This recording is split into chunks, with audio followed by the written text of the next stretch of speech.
Kaya ang pamagat natin sa umagang ito, alive, driven by faith.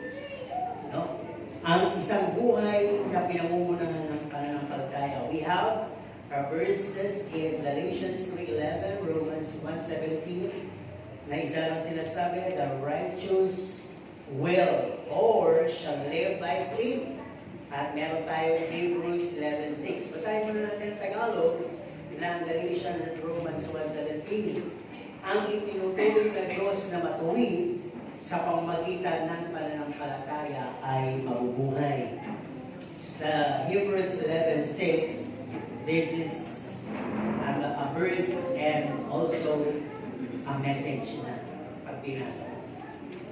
Ang sabi dito, hindi maaaring kalugdan ng Diyos ang walang pananampalataya sa Kanya, sapagkat ang sino mang lumalapit sa Diyos ay dapat sumasampalataya. No? Sumasampalataya may Diyos at siya ang nagbibigay ng gantimpala sa mga pumahanap sa Kanya. So from the time that we accepted Jesus Christ as Lord and Savior, doon na po nagpasimula yung tinatawag na walking with faith in our lives. Pero tanong, talaga bang naglakad tayo ng may pananalig, paniniwala, pananampalataya sa Diyos mula nang tanggapin natin siya? Yun, di ba? Walang masamang sumagot o hindi sumagot. Pero ang masasabi ko lang dito, madali nga kasing sabihin. Pag ako'y nagtanong, sino may pananampalataya? Di ba, may 5. Yung iba, sabi mo nga, Pastor, nasa kami ng pagsagot o hindi. Okay lang yun, free will tayo. Nasabi madaling sabihin ang kinig na meron tayong pananampalataya, no? O yung tinatawag na pananampalataya o pananalig. Pero, in reality, kahit ako minsan nararamdaman ko to. Sabi, in reality, we don't have, and mostly, we are just assuming. Nag-aakala na pala tayo na meron tayo malaking pananampalataya. Ano po? At dumadating yan, kung masusubukan sa mga panahon ng kahirapan, pagsubok, sakit karamdaman, sa mga bagay na ginigipit ka, sa mga bagay na talaga parang ginigisa ka, o sa mga bagay na talagang hirap ka na. Doon natin makikita kung gumagana ang pananampalataya natin. No? Ang sabi, mahirap kasi ito pakita, mahirap hanapin, mahirap patunayan. No? Sapagkat kinumpira to sa buto ng mustasa. Literally, yung buto ng mustasa, kung mahawakan mo lang yan, at tumakad-lakad ka, maya-maya wala na yan sa palad mo. Hindi mo alam kung saan nalaglag. Ang hirap hanapin sa dito. No? Pero sabi nga gano'n, ano ibig sabihin? Huwag lang natin tanganan. Yung ating pananampalataya, huwag lang natin yung sinasabi siya. Huwag lang siya big words. Huwag lang siyang claims. Huwag lang siyang pakitang una. Kundi ang sabi dito, itanim natin. Itanim natin.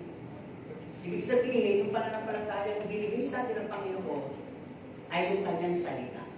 Itanim natin sa ating puso. Nang ito po ay tumubo. Ano po? Kaya sabi, yung pananampalataya niya na kinumpira sa buto ng mustasa, napaka-genuine niya. Nakakita na kayo ng buto ng mustasa? Tundok lang po yan. Ganun lang siya kalaki. Kaya walang makapagmamalaki, makapagsasabi na meron na siya malaki pananampalataya. Pag-usapan natin ngayong umaga. Sabi nga dito, how to feed our faith. Doon muna tayo lahat sa basic. Lahat tayo may faith. Amen? Sabi natin, I have faith. I have faith. Kasi, ang author niyan, si Jesus Christ. So, nung tinanggap ko siya, si Jesus Christ, ang Lord and Savior, binigyan kanya ng faith. Saan nagsimula eh? At kaagapay siya sa mga oras na to. Kasama siya kung talagang genuine yung pagkakatanggap niya.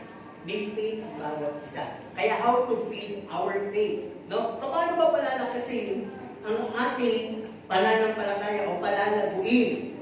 Sabi ko nga kanina, paulit-ulit, Hebrews 12 verse 2, ang pananampalataya ay bigay ng Diyos. At iniuutos niya.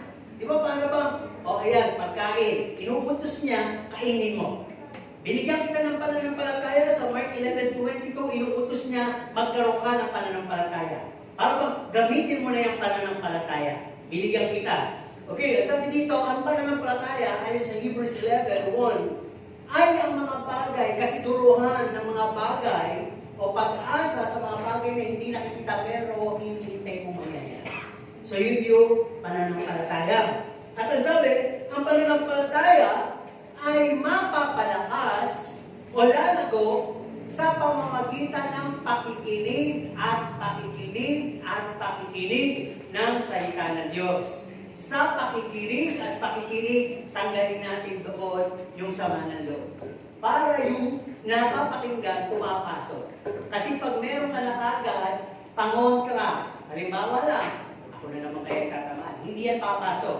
Paano lalago ang faith mo? Kaya kinakailangan, Bible lang nagsabi, Bible lang mag-interpret, lalago ang faith sa pakikinig at pakikinig ng salita ng Diyos. At ang sabi dito, ang pananampalataya, kinakailangan may sangkap na pagsunod.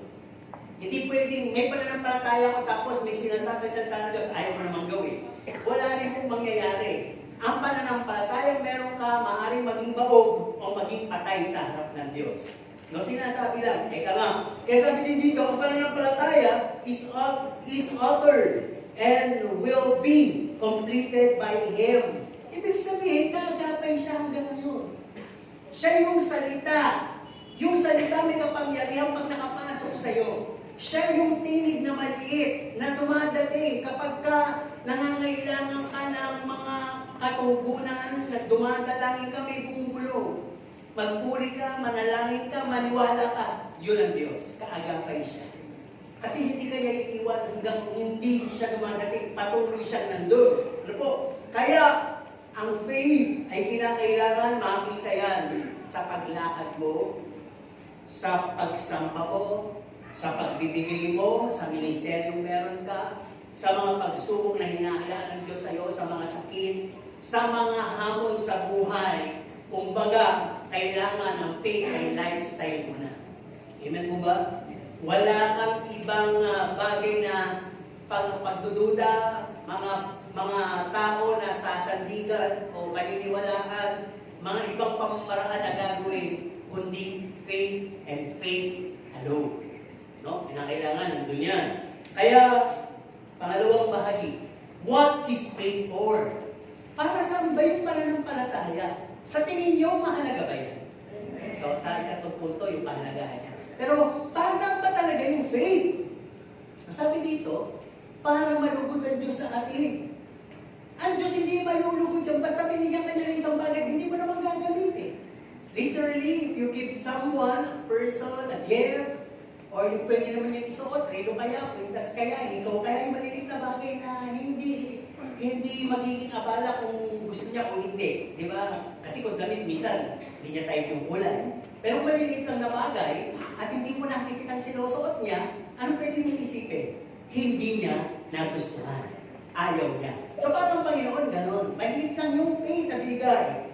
Sinakilan ng ng mustasa, pero may nakailangan, gamitin. Palaguin mo. Yung pinigay ko sa iyo, ako ang magsusustain ng salita, makinig at makinig ka lang, lalagulan. Makinig ka lang. Kaya, kailangan hindi lang basta may faith na, kaya faith in God, kailangan may gawa para malugod siya. So, example natin dyan, ng may mga gawa, nakita po natin si Moses, si Noah, yung mga kwento lagi, si Jose, na napapakinggan natin sa mga sermon. Those are the Bible heroes, becoming a heroes because of faith in their lives. Ano po? Kaya, ano pa bakit kailangan may faith? What is faith for? The key verse that we have, ang sabi dito, kung lalapit ka sa Diyos, kailangan, it's a must. Hindi pwedeng walang faith ang lalapit sa akin. Kung hindi rin lang ikaw naniniwala, hindi ka kalugod-lugod sa akin. Kung hinahanap mo ko, manampalataya ka. Pero kung wala ka nun, hindi ka kalugod-lugod sa akin, hindi maaaring makalapit sa akin ng walang pananampalataya. Bakit? Nakikita ka natin ng Diyos. Pero bakit naging matibay sa ating puso? At nagdadasal tayo, sumasamba tayo, nandito tayo ngayon. It is because of our belief. Naniniwala tayo na ibinigay ng mga salitang nabasa, narinig natin, kaya tayo hindi lang nag-effort, hindi lang sasabihin nagsasayang ng pamasahe, kundi talagang hinanap natin yung oras, yung panahon, pumunta dito sapagkat naniniwala tayo, faith, na may buhay tayong Diyos. Amen. Katabi natin ngayon. Tama po ba? Katabi natin ngayon. At kahit hindi pa natatapos ang sermon, kung talaga naniniwala ka, tanggap mo na yung pagalingan. Tanggap mo na yung blessing. Tanggap mo na lahat ng mga bagay na inaasahan mo sa buhay mo. Kaya sabi, ang pananampalataya ay isang bagay na kung may espiritu at kaluluwa ka, dapat nandun yan kaakibat ng sistema mo. Sapagkat faith is needed to achieve answers. Kailangan ng faith para may tugon sa dasal. Kailangan ng faith para maipanalo mo ang mga battle. Ano ba yung battle natin as Christians? Ang battle natin, napakarami. Dealing with the difficult people. Pwedeng sa member ng pamilya, anak, asawa. Na lagi na lang tayo may problema, lagi na lang tayo may mga kung ano-anong akala, overthinking. But if we have faith that God would be the one ordering the peace in our lives, in our family, ay parang walang nangyayari. Yung battle laging panalo na agad. Di ba? So faith is needed to endure challenges. Hindi mo matatapos ang mga hamon sa buhay at trials. Hanggang hindi dumadating ang Panginoon, trials, pain, suffering is served not to weaken us, not to destroy our faith, but to make us strong while waiting in the coming of the Lord. Di ba? Kaya sabi, faith help us consider that there is God and He is living. Pag may faith ka, naniniwala kang may Diyos, kahapon, ngayon, magpakailanman, kasama mo, katabi mo, hindi nagbabago. Natutulog ka, siya pa nang nananatiling gising. Ang isang araw sa Kanya, taong libo, sa mundo, sa tao. Kaya hindi ba lumilipas ang isang araw sa Diyos, nabuhay na tayo sa mundo, mamamatay na tayo. Susunod na yung mga inerasyon natin, Diyos pa rin siya, nananatili. Kaya saan ka pa? Kaya kung naniniwala, lubusin mo. Amen. Kaya kinakailangan natin ng faith. Ang sabi dito, faith is what we need. And we must live for and not by our sight. Ang hirap po kasi, na pagka ang mata mo ay trained dun sa mga bagay na nakikita. Di ba? Hindi naman masama mag-appreciate. Nakakakita tayo magagandang bahay, magagandang sasakyan, magagandang damit, magagandang accessories, na nakatayo doon, nakaparada doon, nakasuot sa kanya, meron siya. Gusto rin natin meron tayo nun. Tao eh. Tama po ba? Tao tayo eh. Pero, pag tinanay na natin ang ating mata by faith, na makita natin yun okay lang. Pero, itanay natin tumingin sa mga bagay sa taas. Ano kaya yung mga bagay sa taas? Sige nga. Kasi sabi, huwag kayong tumingin sa mga mundong bagay. Kundi tumingin kayo sa mga bagay sa itaas. Madali, mahirap. Mahirap, lalo na kung hindi mo alam kung ano yung nasa itaas. Malalaman mo kung ano yung nasa itaas kung nagbabasa ka ng Bible. Sapagkat sinasabi sa Bible, doon sa langit pinaganda ka ng Diyos ng tahanan na yari sa ginto at ang lansangan ay ginto.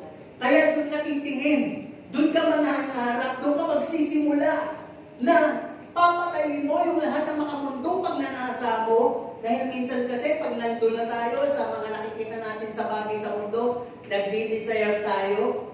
Nakita natin yung pamamaraan niya kung paano niya nakuha, nagkaroon sila noon, kahit kalabaw ba, gano'n. Tinutang mo na muna sa bangko para magpatayo pa ng bahay, worth 5 million, 5 years to pay. Kaya ko na siguro yun. Hindi porke na kaya niya, makakaya mo. Kaya titignan po natin lagi.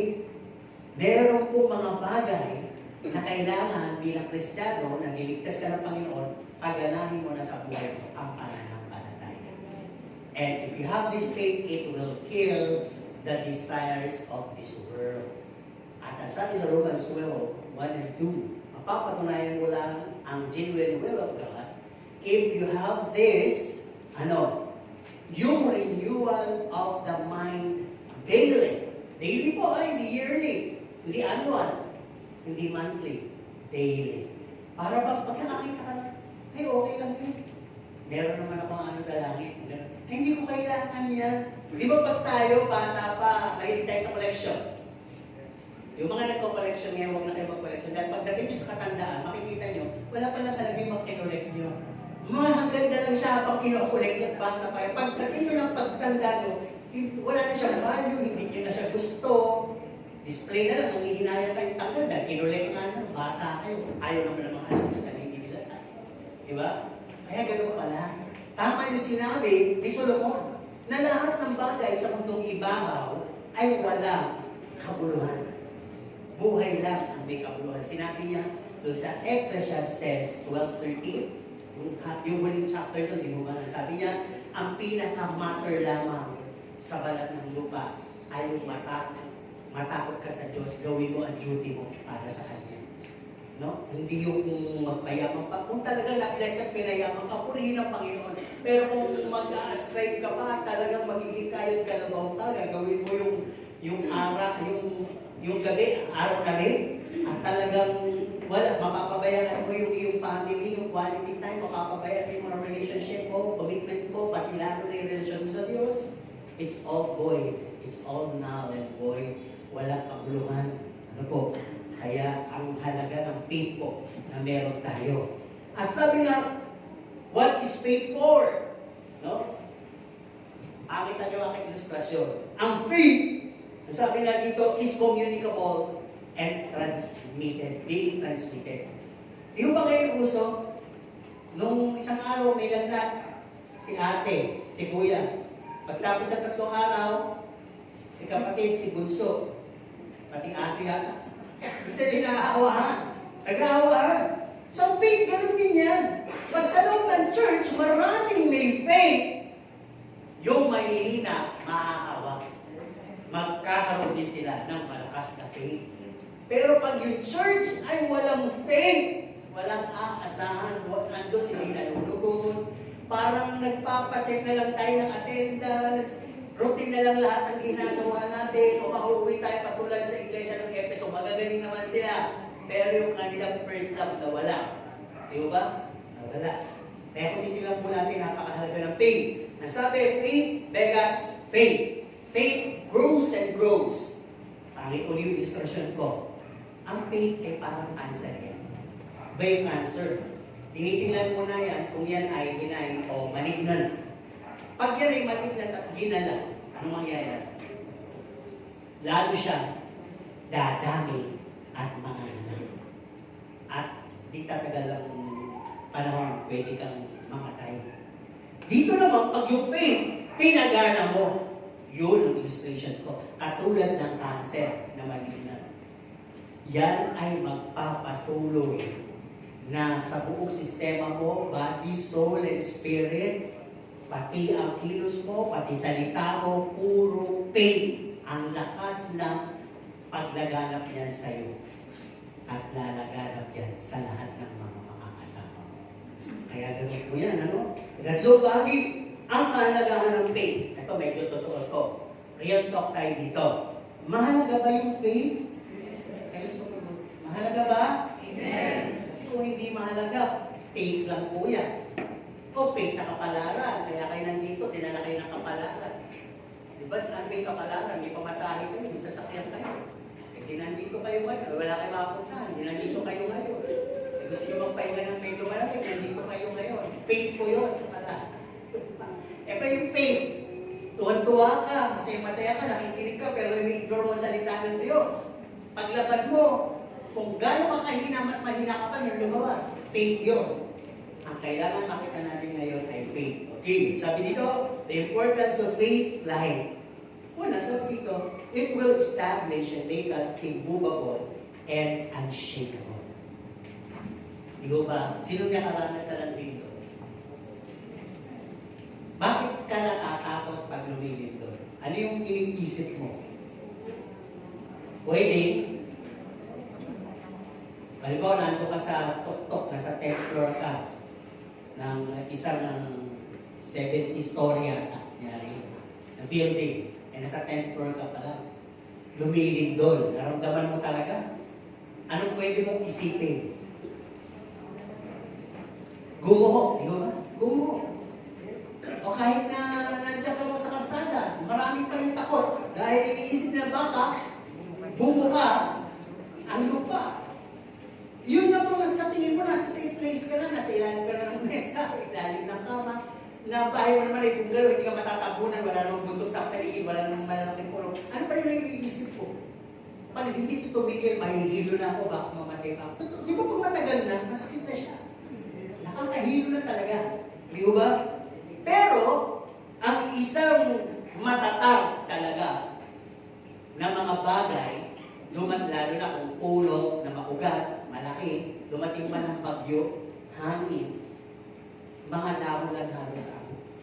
Natatanggal, mga tuyong sa ngalan ang napuputol. Pero yung mismong structure ng puno, nananatili, nakatayo. Di ba? Ganyan pagkamikit ka. Dadating sa buhay mo ang bagyo ng buhay. Oo, pwedeng nalalagasan ng dahon. Nalalagasan ka talaga ng mga pera. No? Mapuputol yung mga sanga na hindi natuyo. Magsasanda ka talaga ng mga bagay na hindi mo na kailangan. Di ba? Parang gano'n. Pero ikaw, mananatili ka, matatag at nakatayo. Iman po ba?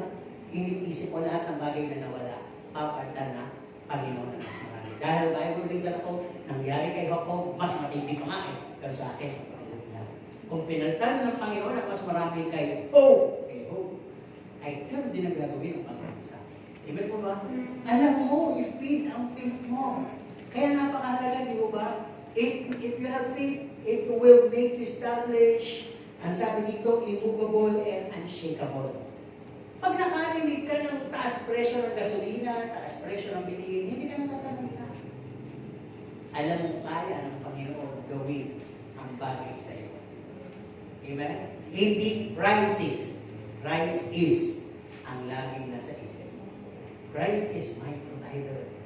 Crisis is the situation, but Christ is my provider. Yun ang faith, ha? Yun ang faith. Okay, ano pa? Bakit mahalaga ang faith? Sabi dito, kaya mahalaga ang faith dahil it assures us of our 100% obedience in giving all in all to God. Pag may faith ka, ang Diyos lugod na lugod sa'yo. Dahil alam ng Diyos, lahat 100% obedient ka. Lahat kaya mong bigay sa Kanya. Hindi, sabi, di ka naghahanap ng oras, hindi ka naghahanap ng dahilan o excuse. Kahit may sakit ka nga, hindi ko inaamin may mga sakit ngayon, ha? Kasi meron record sa Bible, yung may babaeng dugo-dugo, di ba? No? Kanya-kanya kasi faith yan. So, humingi kayo ng gift of faith. Nahihingi naman yan sa loob ng Banal na Espiritu. Ang sabi kasi dito, pag meron ka talagang faith, it assures you of 100% obedience, meaning, lahat ng binibigay mo sa Diyos, from service, ministry, giving, time, and everything, hindi siya partial. Hindi siya option. Wala naman ka sa kumabot lang, talaga sa church. Hindi siya deception. Hindi daya. Nandito ka talaga, dahil gusto mo sa Panginoon. Hindi nandito ka, naghahanap ka ng mapupulaan mo, naghahanap ka ng matichispis mo, ng masisip. Hindi gano'n. Hindi deception. Hindi compromise. No? At compromise, huwag gagalit. Simple example natin. Yung nandito ka pero tulong, compromising yun. Di ba? At ang sabi, hindi leftovers. Ang bibigay mo sa Panginoon, ibig sabihin, kaya ako nandito, napagod kasi ako. Pero okay, hindi ka kahit kalbo, kahit hindi, kakauhin ko yan. Hindi leftovers. At ang sabi dito, yung lahat na binibigay mo sa Diyos is not prone to be nullified and void. Pag talagang may faith ka, 100% obedient sa Panginoon. Ano pang kahalagaan ng faith? Ito, may logic na ito. Kung wala kang faith, ano bang purpose ng ministry mo? Ano bang purpose ng pagpunta mo dito? Kung wala kang faith, ibig sabihin, kung hindi mo na ibibigay yung faith, ay hindi naman pala nalulugod yung Diyos sa'yo. So parang, bakit nandito ka at wala kang faith? Alam niyo na, yung mga sinasamahan ng faith. No? Yung pagdalo, pagbibigay, pagmamahalan, dyan may faith. Eh kung nandito ka na wala kang faith, at puro katakot, alinlangan, at ubili, eh paano ka lang siyain? Nagaling ka lang wala sa order ng Panginoon. Para ka lang sinadab sa kasiabiho. Nagsindi ka ng apoy na hindi authorized. O para kang si Ananias o Sapphira. Nangako, magbibigay ako sa Diyos sa pinagbentahan namin. Pero magsinungaling. So yung wala kang faith, hindi ka magtugod sa Diyos. Saan ka pagpunta mo dito? Wala lang. Walang nangyari. Kaya di ba sabi ng Diyos, hindi maaaring lumapit sa akin ang walang pananampalataya. Hindi maaaring lumapit sa akin. Kasi yung faith na yun ang magpapalugod sa akin. Hinahanapan ko ng gawa. Hinahanapan ko ng bunga. Hinahanapan ko ng alay. Hindi pwede lumapit sa akin. Kaya, pag akala mo meron ka, pero hindi mo ginagamparan yung faith mo, assume ka. Hindi ka really full of faith. Full of assuming. Okay. At sasabi din dito, faith, initiate, trust, and obedience. Ang kahalaga ng faith. Ang faith daw ay nagtutulak, naglalagay sa atin ng pagtitiwala at pagsunod. Ginagayad kasi tayo nito na i-perform natin o i-carry yung will ni Lord, hindi will natin. Yung will ni Lord. Kayo ba nakita niyo sa sarili, parang may pumulong minsan sa inyo? Di ba parang may hihingi. Yung conviction ba na, bigyan mo, ibigay mo yung lahat. Parang gano'n, di ba? Nung nagkaroon tayo ng plano sa pag-proposade natin sa Araneta Coliseum, naghamon yung gabi sa ng kababaihan. Tao Balungan. Sa Tao Balungan. Nakagay sila ng 4,000. Kababaihan lang yan. Tao ba? Pati mga pamasahe, bibigit. Alam nyo lahat ng nagkaugnay na pagpala ang buhay. Isa si Pastora, ilan. At hindi lang doon huminto yung isa sa napagpala. Umabot siya sa pagbebenta ng bahay. At pinagbentahan, kumuha lang siya ng 10% at konti sa kanya, lahat ng pinagbilang, binigay niya po sa Day of Deliverance. Pinaproceed natin sa Araneta Coliseum. Sino nakadalo doon? Diba? Nagawa natin yun, nakipunan natin ang malaking halaga yun, yung upa doon. Hindi ka lang natin napuno, pero halos yung ringside na yun at yung party yung sumunod na yun lang ang napuno. Di ba? Pero ibig sabihin, tayo na balita organisasyon, balita samahan, was able to perform and to rent the Araneta Coliseum. Di ba? Kaya kung titilang po natin, faith po yun. Kaya kung titilang din natin dito, pag may faith ka, it keeps us in line with God's will, hindi faith na kapalaran. Kundi talagang will of God ang mangyayari. Tatandaan po ninyo kahalagaan nito. Pag may faith ka kasi, nothing is hard to give, nothing is hard to offer and to share. No? And to save. Pag may faith ka. Diba? Sino bibigay, tutulong? Amen! May faith ka. Hindi ka na, bibigay. Tandaan nyo, faith, hindi po sinasalig sa katabi nyo. Hindi sinasalig sa magkano nabigay mo. Hindi ang kompetensya. Nagbigay lang naman ako ng 100,000. 100,000. Kaya ko 200,000. Hindi po yan salig sa akin. Ang faith nanggagaling po sa Panginoon. Ginagabayan niya yan. His will, not our will. Halagaan mo rin ang faith. Nasabi dito, faith is needed to apply the word. Ngayon nakikinig kayo ng salita ng Diyos. No? Ang sabi, sa pakikinig natin sa salita ng Diyos, we are amazed, astonished, and sparkled. Ano yun? Nahamamangha tayo. Nasisindak tayo. At naliliwanagan tayo habang nakikinig. Ang ganda talaga ng sermon ng evangelist na yun. Ang ganda talaga ng napakinggan ko sa radyo na yun. Ang ganda talaga ng sermon ni brother, ni sister, ni pastor, whatever, kung sino man yung nagsalita. Gandang-ganda ka, napaka-dynamic. Ano yung ganda? Kung napakinggan mo lang at hindi mo na ipabuhay. Diba hinahamon tayo minsan? Amen! Amen! Maganda yan! Pero pagdating sa atin, mismo, yung mag-a-apply na, kung napatunayan niya, amen! Natutuwa ako sa buhay mo, kapatid! Talagang nakapagpala ka! Natutuwa ako! Hamon ako! Tapos may maliit na boses. Hamunin mo yung sarili mo. Wait! Okay. Bakit mo gagawin? Ayan. Ganun yung nangyayari minsan. Kaya napakalaga po ng may faith. Hindi lang tayo basta na-amaze, na-astonish, na-sparkle, kinakailangan. But we want it to be witness in our lives. Yung nakita natin natala sa Bible. Ako yun ang ginawa nun, nangyari. Naku, yun ang nagawa ng Panginoon sa buhay niya. Gusto ko rin mangyari sa akin. Ganun sana tayo. Hindi lang tayo nag-iipon ng magagandang storya, magagandang file, sermon, etc. Kung wala naman po application, walang faith, wala rin po na. Great kaapat na bahagi. Factors that can weaken and kill our faith. Alam nyo, pag may faith na kayo, napakaganda po na iwagay-way. Di ba? Yun lang may joy ka, kita sa mukha ko eh. Di ba? Yung may faith, halata din ba yung may faith o hindi? Ba't nawalan na yung pananampalataya? Halata din po yan. Kung nakaupo ka ngayon, tingnan nyo muna yung katabi nyo. Tingnan nyo yung size ng mata. Pag yan ay bulaga, ay may faith yan. Pag yan ay napakaganda, kung mumurap-murap na ang faith, wavering na, po, papunta sa pagtulog. Kaya tingnan natin mabuti ngayon mga. Sabi nga po dito, no? Factors that can weaken and kill our faith. Ano bang pwede pumatay sa pananampalataya mo? Pag meron ka na ang stable life, ayos ang buhay mo, pinagpala ang pamilya mo, lahat nakatapos. No? Lahat may magandang trabaho. No? At sabi dito, meron kang malaki at successful work, business kaya. Pag ikaw ay maraming kakilalang may influensyang tao, makapangyarihan.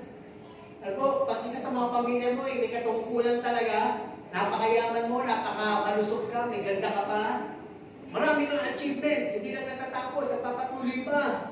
At ang sabi dito, meron ka ng pangarap ngayon at may future na pangarap ka pang napakalaki sa buhay. Maraming mga worldly cravings. Ang talagang ganado ka. At ang sabi, marami kang pamilya at relasyon. Lahat po yan, pwedeng pumatay sa pananampalataya. Kaya naman pala, ang Diyos nag-i-intervene. Yung mga sinabi ko, di ba meron na, halimbawa, stable ang pamilya mo, mayaman ka na, nag-i-intervene ang Panginoon. Mahal ka niya. Hindi ko ang gayain ka ng kung anong meron ka ngayon. Dahil binigyan kita ng pananampalataya at para napapabayaan mo, nakikialam ako, sabi ng Panginoon. Ito lang gagawin ng Panginoon. He allows the losing of your job and businesses.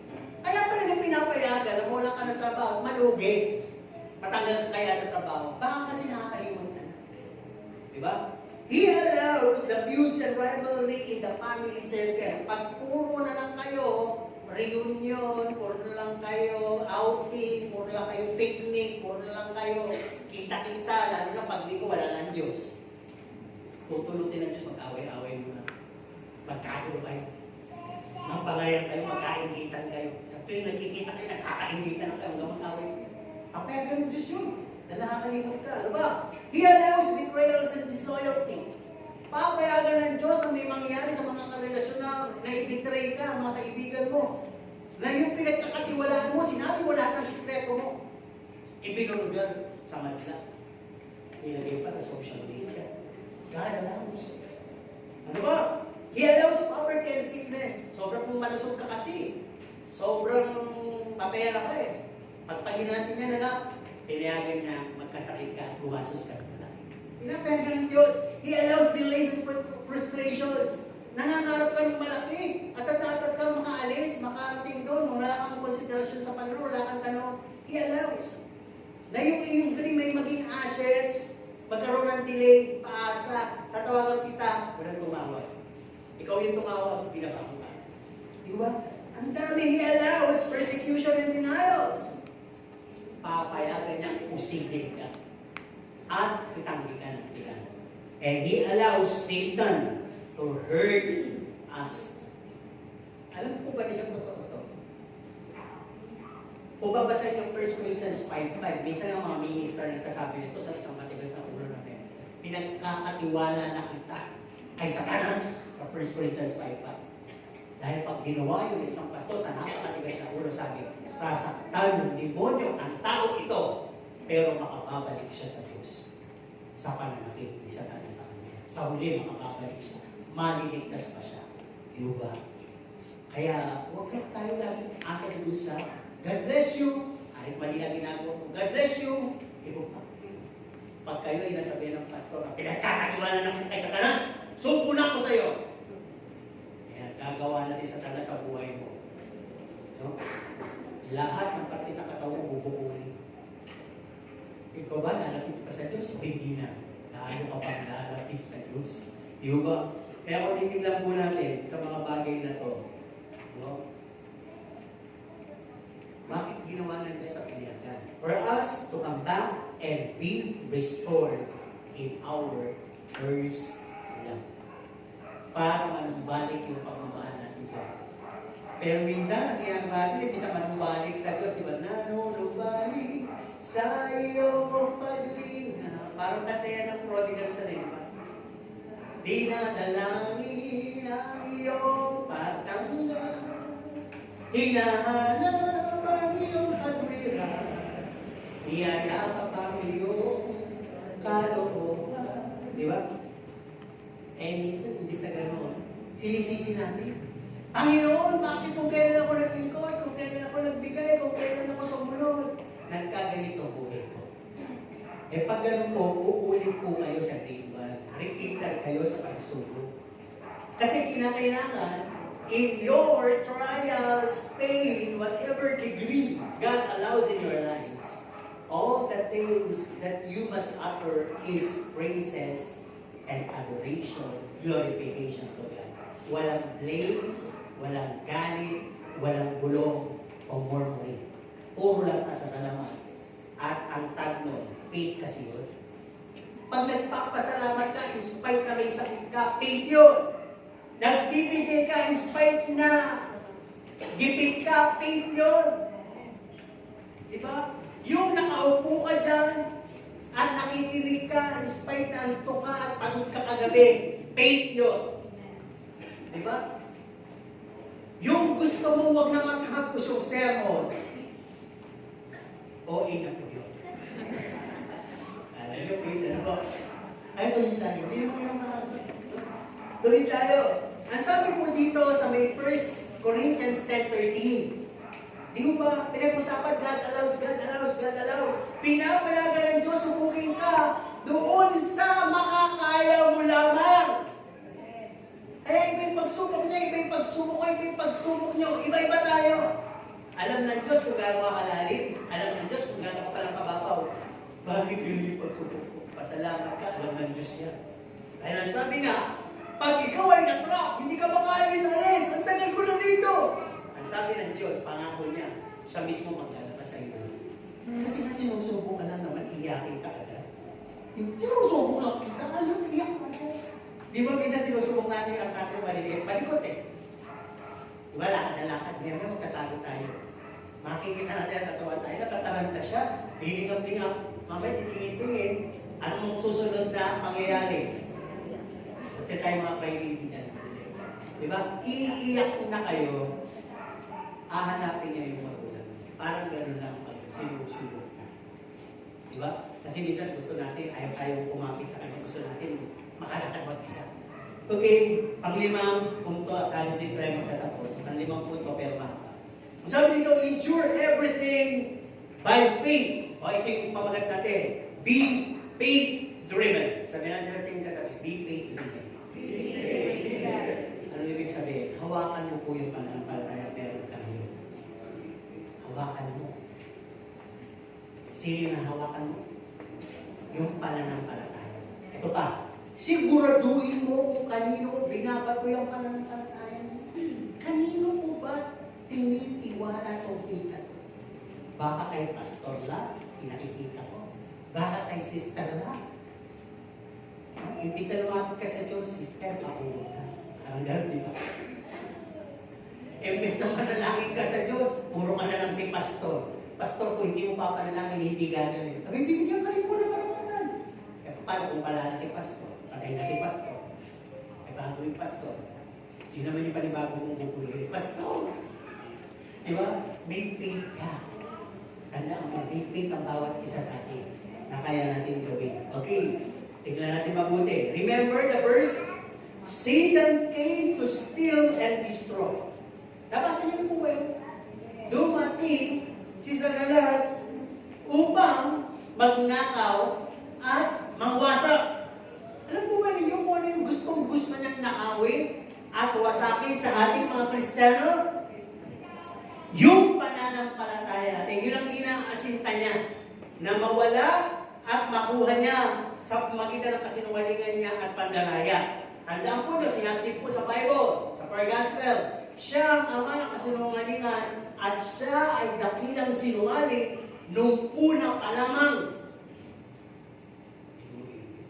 Gagamitan niya kayo ng dakilang kasinungalingan. Ginawa niya kay Eva, di ba? Salita din yung tinuwis niya. Sabi ng Diyos, sinusubok sila, kayo kung naniniwala. Kainin niyo ng lahat dito. Lahat ng bunga dyan, lahat ng hayop dyan. Pero wag lang itong bungang nasa gitna na ito. Bunga kasi yan ng kaalaman ng masama at mabuti. Sa oras na kainin niyo yan, thou shalt surely die. Mamamatay kayo. Ano dito si Satanas? Pakilap kayo. I-twist ko itong dalawang. Lalo kung ebang to, ayaw pang umalis doon sa bunga, titig ng titig, amoy pa lang amoy. Lapit ng lapit, hinawakan pa. Diba? Ganun yung tukso. Tinutokso ka, lalapit ka, aamuyin mo pa. Hihibuin mo pa. Kaya nung sabi, habang ginagawa niya yun, sabi ni Satanas, talaga bang sinabi ng Diyos na mamamatay ka? Hindi naman nila alam yung concept ng kamatayan, di ba? Na ibig sabihin, maihiwalay ka sa Diyos. No? Hindi ka mamamatay. Pagpos, pag kinain mo yan, kaalaman nga ng masama't mabuti. Pag kinain mo yan, magiging katulad ka ng Diyos. Ayun.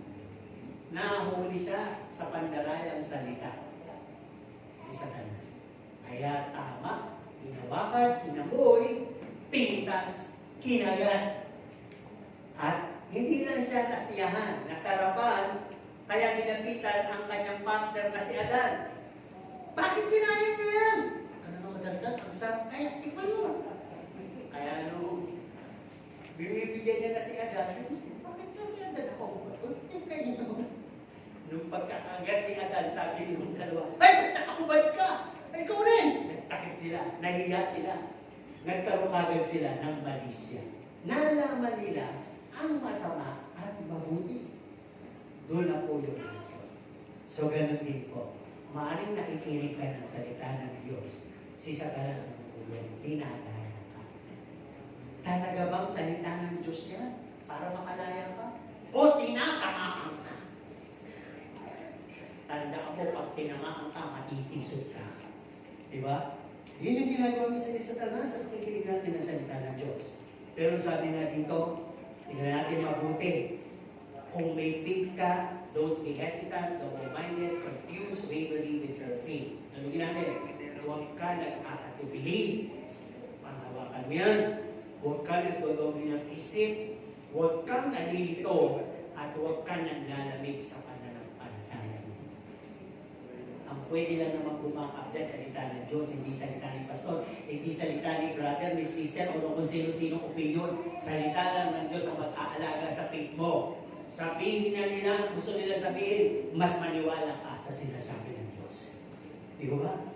Kasi tingnan natin, etong mga example na to kung titignan po natin yung centurion, yung diludugong babae, yung bulag na matagal na wala ng isilang. Wala silang idea. Pero naririnig na nila si Jesus Christ nagpapagaling. Etong guro na to, nagpapagaling. May dalang himala. Alam niyo po yung tatlong yun?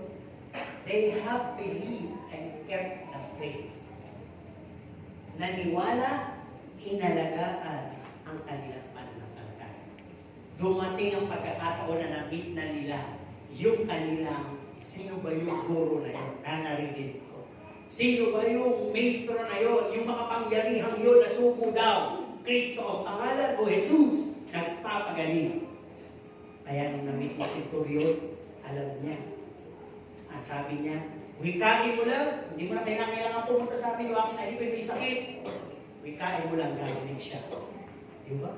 Nasabi naman ng dinudugong babae, kahit na ganito sitwasyon ko, dinudugong ako, malansa, mabaho, etc. Everything. 12 taon na dinudugo. Pero ito na ang magiging tugo. Kahit nasiksikan, mahipo ko lang, makipagsiksikan ako at mahipo ko lang ang laylay ng kanyang damit, gagaling ako.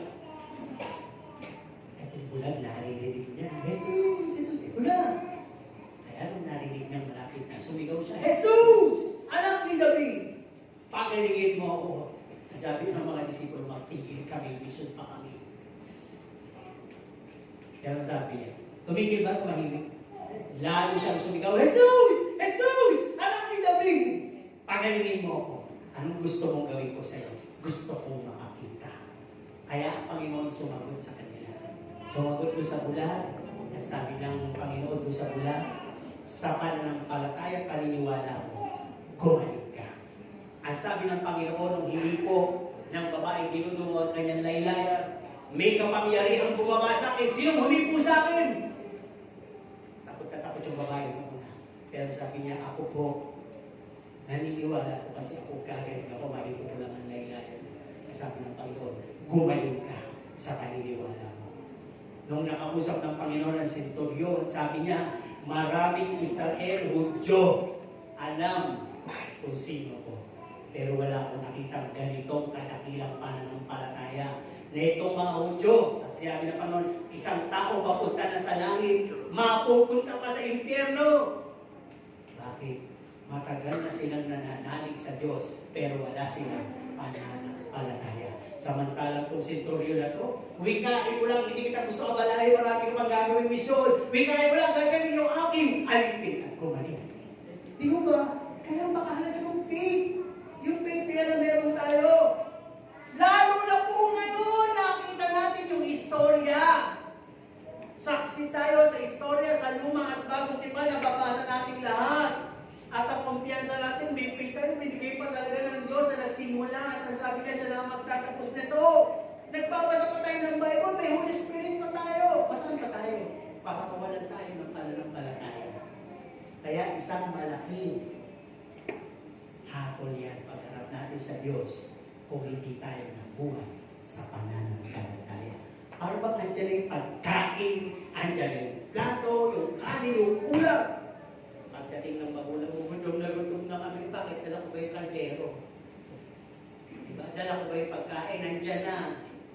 Baka magalit kayo eh. Pag nauna kami, may mga katwirang pulpul, may mga katwira. Pero yan, pinigay na yung faith. Ganun din nasasabihin ng Panginoon. Binigyan kita ng faith. Naging kaagapay mo ko, pero unti-unti nakita ko, hindi na sa akin, ikaw nakatingin. Nakatingin ka na sa kakayanan mo, sa connection mo, sa kung anong meron ka, at pinagkakuha. Binaluhan mo. No? Kaya sabi nga dito, nagsimula ang Panginoon ng faith sa atin, the more na tayo makagagawa and live by faith alone. Saan conclusion natin? Sabi nga dito, maniwala tayo to who God is and what is His will sa appointed time or His time na gagawin ng Diyos yun. Huwag tayo napakapa sa expectations natin o gusto ka agad natin tanggapin ko. Sa magaling sa taat. Dinasal mo ngayon, gusto mo mamaya nandiyan na.